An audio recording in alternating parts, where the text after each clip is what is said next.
Et nous sommes toujours avec Catherine Gentil, Philippe Gély, Masha Kondakova et Général Yakovlev. On va se poser cette question. Et si le sabotage du pont de Crimée avait été fomenté par les Ukrainiens avec des complicités russes? Parce que c'est vrai que ce sabotage, il est quand même d'une sophistication absolument extraordinaire, extravagante. Comment réussir un tel coup technique? Alors pour l'instant, on rappelle que les Ukrainiens n'ont rien revendiqué. Au contraire, ils accusent la Russie d'avoir elle-même organisé ce sabotage.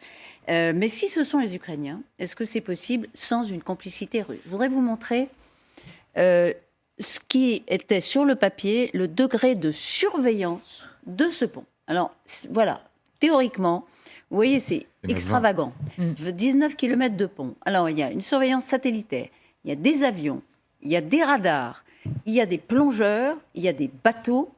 Bon, on se dit que c'est le pont, et d'ailleurs les Russes le disaient, le plus gardé du monde. Alors, où tout était pourri, corrompu, il y avait des trous dans la moquette partout dans cette surveillance, ou si c'était surveillé comme ça, était-ce possible, Général? Manifestement, c'est possible de déjouer la surveillance puisque l'explosion a eu lieu. Et quand on revient sur la photo que vous montriez tout à l'heure, juste avant, alors. Vous voyez, on va la regarder. Celle d'avant. La photo d'explosion. Vous allez voir, ils sont très habiles et très agiles en régie. Celle d'avant. On va finir par ça. Celle où on voit les travées du pont qui ont été impactées. Ouais. Voilà. Alors, vous voyez, il y a beaucoup de travées, il y a beaucoup de piliers. Il y a un train qui est arrêté exactement à l'endroit où pète le camion. Je veux dire par là, ce camion aurait pu exploser une travée avant, une travée après. Il n'aurait eu aucun impact sur le train. Et le train a eu un impact sur le pont parce qu'il a brûlé pendant des heures. Le béton est sensible à la chaleur parce qu'il y a du métal dedans, il se dilate. Donc structurellement, sûrement, ça a souffert, le pont a souffert. Dans quelle proportion, je ne sais pas. Mais ce que je veux dire, c'est que là, on voit des travées. Il y en a à gauche qui ne sont pas impactées, à droite qui ne sont pas impactées. La travée qui est impactée, c'est celle qui est à côté du carburant qui va brûler pendant des heures.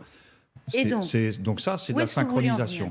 Et donc mon idée, c'est que pour savoir que ce train serait là à ce moment-là et tout, il fallait avoir accès à la planification des trains, il fallait avoir accès à la SNCF locale, si vous voulez. Donc il y a quelqu'un dedans qui a fuité, oui, russe a priori. Donc soit quelqu'un a fuité délibérément, soit il a fuité sans savoir, mais ce camion a explosé à cet endroit-là, à ce moment-là.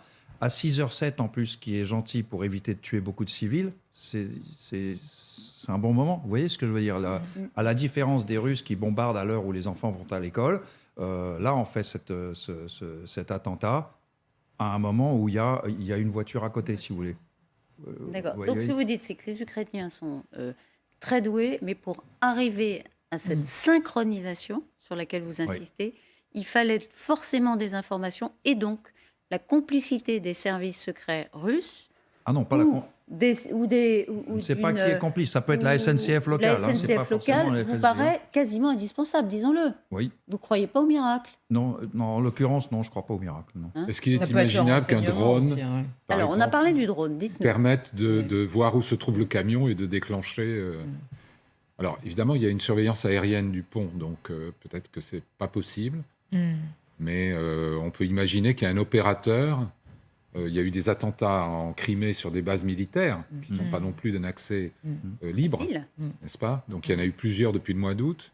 Clairement, il y a on peut appeler ça une cinquième colonne, où soit les services de renseignement, les forces spéciales ukrainiennes ont le bras long, et c'est une inquiétude pour Poutine, parce que c'est vraiment un problème. Soit il y a ce qu'on appelait autrefois une cinquième colonne en Crimée, qui est censé être le bastion pro-russe, russe même, russifié, intégré à la Fédération de Russie. Mais finalement, c'est peut-être pas du 100%. Il y a peut-être des gens qui regrettent l'époque ukrainienne où ils appartenaient à l'Ukraine en Crimée. Et donc, clairement, il y a des relais ukrainiens en Crimée et peut-être même en Russie. C'est indispensable. Il y a les familles des marins du Moskva. Dites-nous.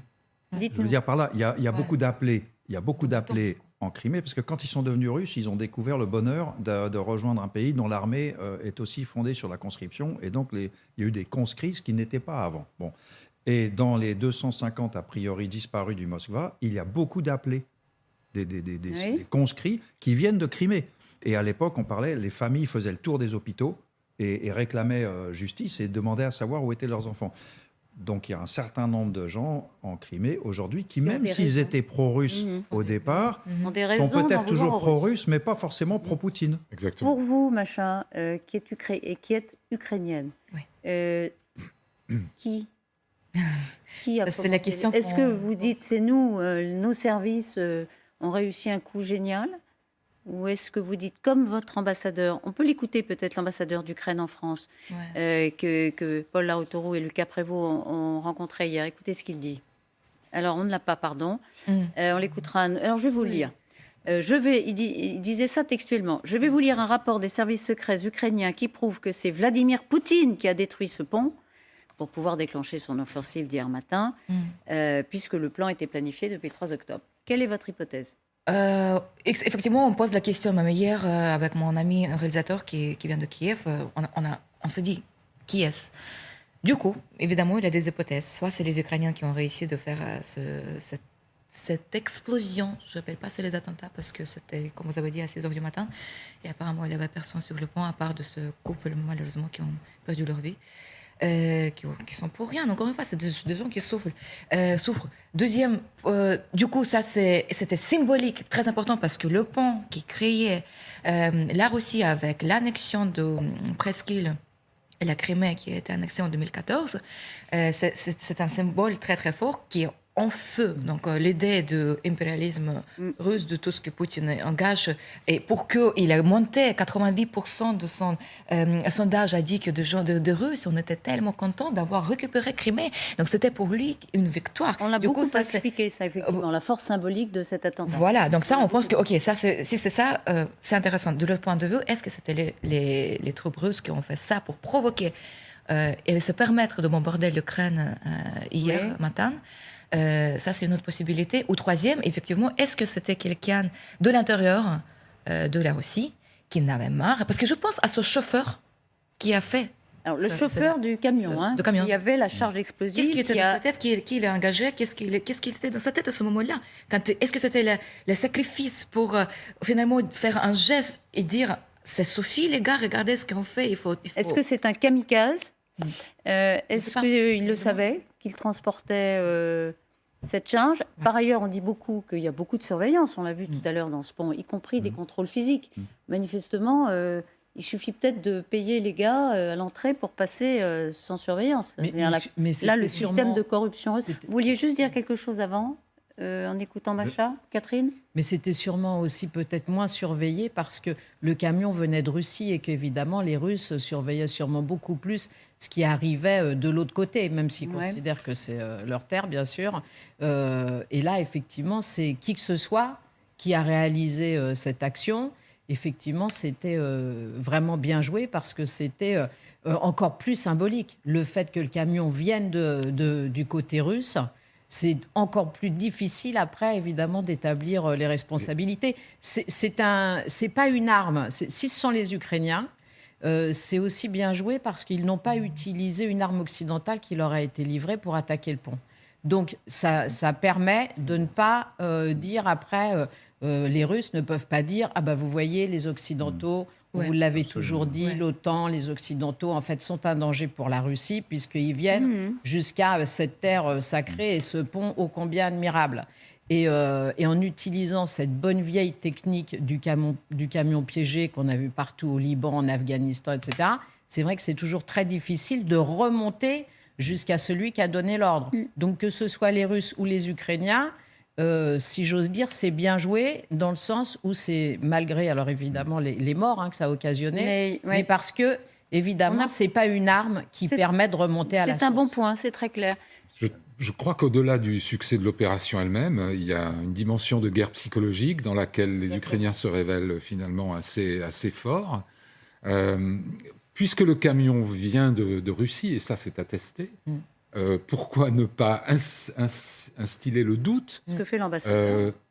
Bon, l'ambassadeur, il désigne Poutine. Moi, je ne crois pas que Poutine aurait touché à son pont, qui est un symbole. Ça c'est intéressant. Si c'est russe, c'est pas l'ordre de Poutine. Non, il y a une théorie qui serait que le FSB, les services de renseignement très puissants à Moscou et très pro-Poutine, auraient provoqué cet attentat pour déstabiliser l'état-major militaire. J'y crois pas tellement. Objection, votre honneur. Le FSB, c'est Poutine. Oui, enfin, c'est surtout le FSO, Poutine. C'est sa garde rapprochée. C'est les 30 000 hommes du FSO. Le FSB, il en vient, je suis d'accord. Mais c'est là que sont quand même les durs et qui voudraient peut-être durcir la guerre. Encore une fois, j'évoque cette thèse sans y adhérer. Je n'y crois pas. Je pense que les forces spéciales ukrainiennes ont réussi une belle opération et qu'elles en rajoutent une couche en semant le doute côté russe, comme elles le font avec cette ligne de téléphone. C'est super malin ce qu'ils ont fait. Vous savez que maintenant, les Russes sont invités, les soldats russes sont invités à se rendre avec leur armement. On va tout vous raconter, il y a des primes. Il y a des primes, etc. Mais après, lorsque vous ferez des échanges de prisonniers, comment à Moscou saura-t-on qui s'est rendu volontairement, qui a été vraiment fait prisonnier sur le terrain? Ça sème une pagaille chez l'ennemi qui est très utile au côté ukrainien, je pense. Pour conclure sur ce sujet, parce que je voudrais qu'on passe à une autre question que je vais vous soumettre. Parce que je crois qu'effectivement, on a fait le tour des théories, et ce que vous avez dit était très sensé. Il y a deux petites choses. Il y a une question qui était, quitte à faire ce coup psychologique qui attaque le président Poutine lui-même, pourquoi ne l'avoir pas fait le jour de son anniversaire? Pourquoi avoir attendu le lendemain? Et explication, parce que comme ça, tout le monde était bourré. Poste de contrôle. Ça, c'est une blague ukrainienne. C'est pas forcément une blague russe, C'est pas autodérision. forcément une blague. Vous voyez, le lendemain matin, les gars, ils ont fêté l'anniversaire. C'est réel. Sûrement. Attendez, il faut anticiper quand les Russes un manque de vigilance, un défaut de vigilance. Absolument. Sérieux, Il est très possible que les gens ont compté sur quand est-ce qu'il y aura moins de vigilance. La nuit après l'anniversaire, c'est bon. Vous disiez tout à l'heure que les gardes qui gardent le pont peuvent être achetés. Je me souviens, j'ai couvert la Tchétchénie au début des années 90. À chaque checkpoint, des soldats ivres voulaient vous vendre leur kalash pour $50. Il y avait un deuxième élément deuxième élément, c'est l'aspect psychologique du pont qui est en soi une humiliation pour les Ukrainiens, mais aussi il y a l'incident du 26 novembre 2018, quand 3 bâtiments, petits bateaux, des patrouilleurs de la marine ukrainienne, ont prétendu passer sous le pont pour aller en mer d'Azov, à Berdjansk ou Mariupol à l'époque, et que les Russes les ont interceptés. On dit c'est une provocation. Ils ont tiré dessus. Il y a eu 3 ou 6 morts, je ne sais pas très bien. Ils ont chopé les bateaux et cette saga a duré 1 an. Et ce n'est qu'au bout d'1 an de négociations que les Russes ont rendu les 24 prisonniers qui pour eux étaient des criminels qui avaient provoqué. Pour les Ukrainiens, c'était la marine ukrainienne qui faisait son job. Il y avait des gens du SBU dedans, d'ailleurs. Et ils ont rendu les bateaux 1 mois après. Et en échange, entre autres, du gars des séparatistes du Donetsk, directement responsable du missile qui avait détruit l'avion de Malaysian Airlines. Ce gars-là était en tôle. Il y a eu un échange. Et à l'époque, c'est Zelensky, avait été très critiqué pour avoir laissé partir ce gars. Donc pendant un an, le président Poutine, il a torturé les Ukrainiens avec cette histoire. Il leur a démontré sa superbe et son mépris. Donc pour les Ukrainiens, il y a toute cette histoire. Ça aussi, ça leur fait plaisir que ce pont brûle. Ouais, c'est l'histoire dans l'histoire, mais l'arrière-plan, effectivement, est intéressant. Il y a beaucoup de choses à raconter autour de ce pont. On y reviendra. Je voudrais finir par vous demander. D'ailleurs, c'est une thèse qui est défendue dans votre journal par Renaud Girard ce matin, selon laquelle, maintenant que le rapport de force a été modifié par les frappes de missiles hier, eh bien, c'est le temps de la négociation. Voilà, il faut maintenant négocier. C'est assez provocateur parce que certains diraient, c'est précisément parce que Poutine a fait ce qu'il a fait hier qu'on ne peut plus négocier. Il y a une alerte de l'agence France-Presse qui dit que la Turquie appelle à l'instant Moscou et Kiev à un cessez-le-feu dès que possible. Donc effectivement, ça rejoint cette thèse que... et demain, donc, Vladimir Poutine rencontre le président Erdogan. On l'a appris il y a quelques minutes aussi. On l'a appris il y a 1 heure à peu près. Donc ça veut dire que même si on n'est pas à la veille de la paix, ce que tout le monde pourrait souhaiter, en tout cas, ça a l'air de bouger d'un point de vue des négociations. Négociations, c'est peut-être un peu anticipé, mais en tout cas, on voit que les discussions reprennent. Alors, quels sont les messages qui vont être passés ? Que va en penser Volodymyr Zelensky, etc. Mais effectivement, les Turcs qui ont quand même servi de go-between, pour prendre un mot français, concernant les céréales, la circulation des bateaux, etc., ont toujours dit, et ils l'ont rappelé il y a quelques jours, qu'ils étaient disponibles de nouveau pour servir d'intermédiaires. Est-ce que c'est un moment... Voilà. Est-ce que ça va être le moment pour essayer de relancer ou est-ce que c'est trop tôt ? On le saura quand même rapidement. Et on n'a pas parlé, il faut qu'il y ait quelqu'un en face de Poutine. Exactement. Qui s'appelle Zelensky. Il faut rappeler que lorsqu'il a annexé en grande pompe les 4 districts d'Ukraine le 30 septembre, Poutine a invité les Ukrainiens à déposer les armes et à venir négocier. Mais il a ajouté une chose.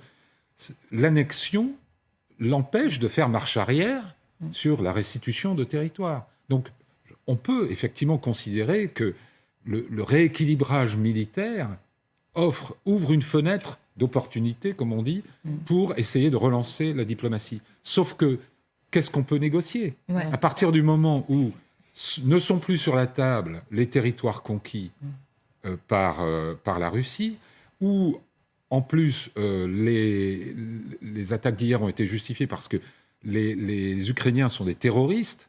C'est un État terroriste. C'est plus un État nazi, c'est un État terroriste. Il faut toujours se rappeler que Poutine, c'est le champion de la lutte antiterroriste depuis l'origine, depuis la Tchétchénie, depuis Beslan. Ouais. Quand il accuse quelqu'un d'être un terroriste, c'est vraiment une façon de dire je ne peux rien vous céder. Donc, à votre avis, c'est pas du tout... Donc, je pense qu'on est dans une configuration théorique et que probablement M. Erdogan va essayer de jouer cette carte, de voir s'il y a un moyen... Peut-être que Poutine voudrait geler le conflit là où il est aujourd'hui. C'est possible. Mais les Ukrainiens n'ont aucun intérêt à l'accepter. Oui, et la question que je repose, c'est est-ce que le rapport de force, le nouveau rapport de force établi par les missiles, effectivement, favorise ou pas la négociation ? Tous ceux qui veulent une négociation, tous ceux qui veulent en finir le plus possible, au mépris des ambitions ukrainiennes, etc., est-ce qu'ils ont plus d'arguments aujourd'hui qu'ils n'en avaient hier ? Mais qui sont ces gens ? Moi, je pense qu'il y a une nouvelle humiliation qui est en route pour le régime Poutine, c'est la chute de Kherson. C'est en route. Son armée est en train de se déliter, en fait. Et donc, peut-être que son état-major lui a dit « Kherson, ça va tenir encore. Mais bientôt, on va avoir notre petit Stalingrad à nous, vous voyez ?» Enfin, les Ukrainiens auront leur Stalingrad, vous voyez. Donc, je pense que si... C'est une théorie, enfin, ce qui n'est pas une théorie, c'est que Kherson va tomber à un moment ou à un autre. Donc, dans l'esprit de M. Poutine, il vaut peut-être mieux négocier maintenant, avant Kherson, qu'après. D'accord, mais encore faut-il avoir quelqu'un en face. Zelensky l'a dit et répété. Oui. Excusez-moi, ça m'énerve un peu. Pourquoi on dit quand est-ce que Poutine veut négocier ? Non. Aujourd'hui, c'est nous qui décidons, qui déciderons, grâce et ensemble, en alliance avec les pays occidentaux.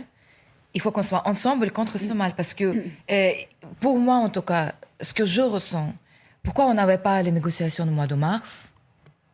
Pourquoi aujourd'hui, quand on avance et on récupère nos territoires, parce qu'ils perdent, il faut maintenant s'asseoir, et maintenant il va envisager notre président héros, M. Zelensky, devant lui, et avant, c'était intermédiaire. Excusez-moi, je viens de rentrer de Turquie, il y a à Antalya, j'étais au festival de cinéma, et même les Turcs disent qu'il y a plus de Russes que de Turcs. Mais ça, c'est intéressant.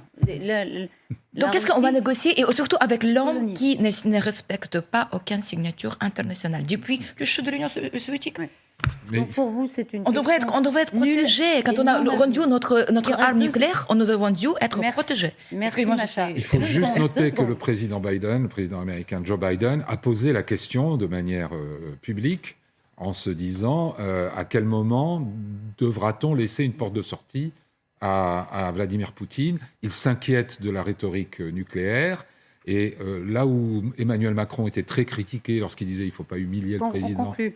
Oui. la posture américaine est quand même en train d'évoluer un peu. C'est ce qu'on dit depuis plusieurs jours, mais il y a eu ces missiles hier.